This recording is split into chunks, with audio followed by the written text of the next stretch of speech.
अस्सलाम वालेकुम, good afternoon, welcome to WhatsApp TV channel. मैं हूं शाहिद कुरैशी और आप देख रहे हैं आज का अनकट। और आज के अनकट में हम बात करेंगे हमारे तेलंगाना स्टेट के केयर टेकर चीफ मिनिस्टर सदर टीआरएस जनाब आला के चंद्रशेखर राव साहब से अगर कोई भी मुसलमान पब्लिक मीटिंग्स में 12% रिजर्वेशन के बारे में सवाल करेगा तो जीपीएल का मतलब मुझे नहीं मालूम, लोग कह रहे हैं। अब क्या है मतलब, आप लोग ही मुझे बताना है जीपीएल का फुल फॉर्म क्या है। मैं भी डिक्शनरी ढूंढ रहा हूं, आइए देखते एक नजर। बात करते बैठो, खामोश बैठो। वही 12% ही बोले, खामोश बैठो, बैठ जाओ।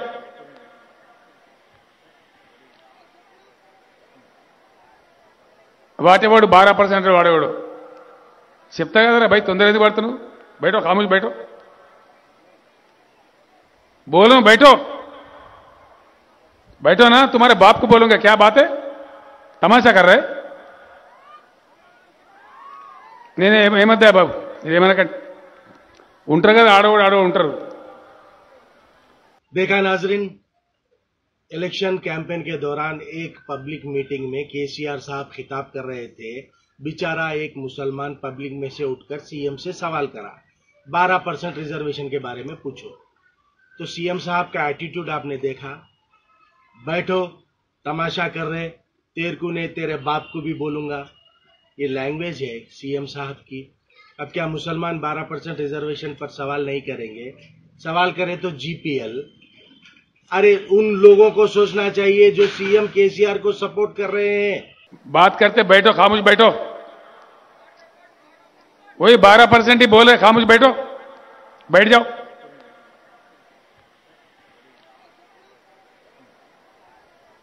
వాటేవాడు 12% వాడేవాడు చెప్తా కదరా भाई, తొందర ఎందుకు పడుతున్నావు? बैठो, खामोश बैठो, बोलो बैठो, बैठो ना। तुम्हारे बाप को बोलूंगा, क्या बात है, तमाशा कर रहे? నేనే ఏమద్దా బాబు, ఏమనక ఉంటారు కదా, ఆడవాడు ఉంటారు। जी हाँ नाजरीन, चलिए अब चलते हैं। इसी अफसोस में मैं कल रात निकला था। सीएम साहब ऐसा बोल दिए मुसलमानों को, मुझे अफसोस हो रहा था। कल रात ऐसी सड़क पर से जा रहा था, इत्तेफाक से मशहूर सोशल वर्कर जनाब सैयद सलीम साहब फेसबुक नामपल्ली के इलाके में एक फुटपाथ पर बैठे हुए मिले। बेचारे फुटपाथ पर क्यों है वो पूछने के लिए उन्हें सलाम करा, मैं मिला। बहुत ही अफसोस के साथ क्या कह रहे थे, आइए सुनते हैं।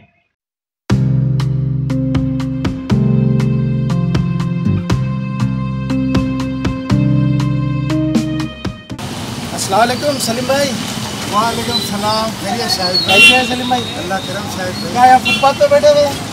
दागलो शाहिद भाई जी शहर के हालात ऐसे हो गए जी, आपको मालूम है, बता दी है कि आज इलेक्शन है, इलेक्शन का ज़माना है और इतना मेयार गिर गया इलेक्शन का कि मरहूमों को भी नहीं छोड़ रहे भाई। कल हमारे वो अकबरुद्दीन अवैसी जो है तकरीर कर रहे हैं, मरहूम गाजी मिल्लत के बारे में जो है गैर गलत बोल रहे हैं और उनको पंचर बनाने वाला बोल रहे हैं। उनकी साइकिलों की दुकान थी ना जी ज़माने में, और जो है मैं कोई साइकिल पे इलेक्शन लड़ने नहीं आया था, मैं पैदाइशी करोड़पति था, करोड़पति हूँ और करोड़पति रहूँगा, मैं साइकिल पे नहीं आया। तुम्हारे बाप को कौन हराया इलेक्शन? अकबरुद्दीन हराया। और तो तुम्हारा बाप कौन हुआ? अकबरुद्दीन हुआ बोल रहे हैं। अच्छे लीडर है अकबरुद्दीन अवैसी, लेकिन ये गुरूर तकब्बुर और जो है इस किस्म की गुफ्तगू से मैं बहुत मायूस हूँ मेरे भाई, बहुत मायूस हूँ मैं। अरे जान लीजिए, छोड़िए सलीम भाई, ये पॉलिटिक्स में इलेक्शन में चलते रहते बात आई, लेकिन मरहूमिन के बारे में नहीं बोलते, नहीं बोलना चाहिए मरहूमिन के। अमानुल्लाह खान साहब के गाजी मिल्लत के बड़े कारनामे हैं, आप जानते, आप भी देखे, मैं भी देखा, बच्चा देखा हुआ है। कच्चे फसादात के अंदर सलाहुद्दीन अवैसी साहब को सालार मिल्लत बनाने वाले अमानुल्लाह खान साहब से मालूम ना आपको, खड़े जाते थे, डट जाते थे, गोलियों के अंदर जो है कौम की खिदमत करते थे। मैं पॉलिटिक्स छोड़ दिया था शायद 5 साल से, मैं गरीबों के काम कर ले रहा हूँ, दवाखानों में फिर के उनकी खिदमत कर ले रहा था। लेकिन रमज़ान के महीने में मुझे और रिपोर्टर सुबह को एक नाजायज़ केस में मकबरी करके असदुद्दीन अवैसी साहब जेल में रमजान के महीने में जेल में डला दिए भाई। नहीं असद साहब करे बोल के कैसा बोलते?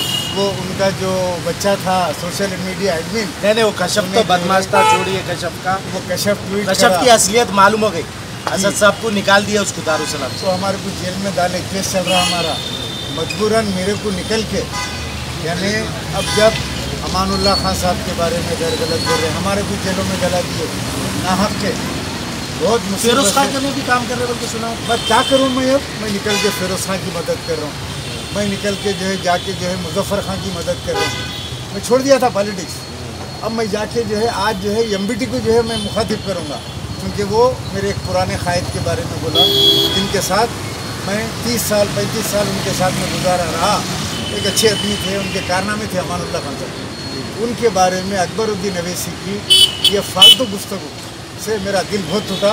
मैं आज जाके वहाँ पे तकरीर करूँगा। खैर वो आपका पर्सनल मामला है सलीम भाई, लेकिन मैं क्या बोलना चाह रहा हूँ आपको कि आप इतने अच्छे मुखर्रिर रहे, बोगस वोटों के बारे में आप आवाम में शौक रखें। बोगस वोटों के बारे में मैं हर जलसे में बोल रहा हूँ, बोगस वोट डालना हराम है, हराम के वोट डालना, बीवी का शौहर का नाम बदल के वोट डालना, बाप का वोट बदल के नाम डालना, वोट डालना 300 रुपये 500 रुपये के लिए हराम है। जामे निज़ामिया का फतवा है, वो आप तवज्जो ज़्यादा दीजिए। और अब तो कई और फतवे भी आ रहे हैं, और भी जमातों के फतवे जो है मैं मंगाया हूँ, वो फतवे भी अब आवाम में मैं तकसीम करूँगा जलसों में कि बोगस वोट डालना हराम है, मत डालो वोट। आवाम का जो वोट है वो डालिए, और किसी के शौहर का नाम बदल के औरत वोट डालना हराम। अब हम कुछ पैसों के लिए जो है लीडर को तो मुंतखब कर दें, लेकिन आप अपनी आखिरत का खबर का जवाब में हमारे को कोई लीडर काम नहीं आता, ये तो आपको मालूम है। मैं भी वही चाह रहा हूँ सलीम भाई, खैर चलिए आपकी मेहनत का बहुत दिनों आप मिलकर शुक्रिया बहुत बहुत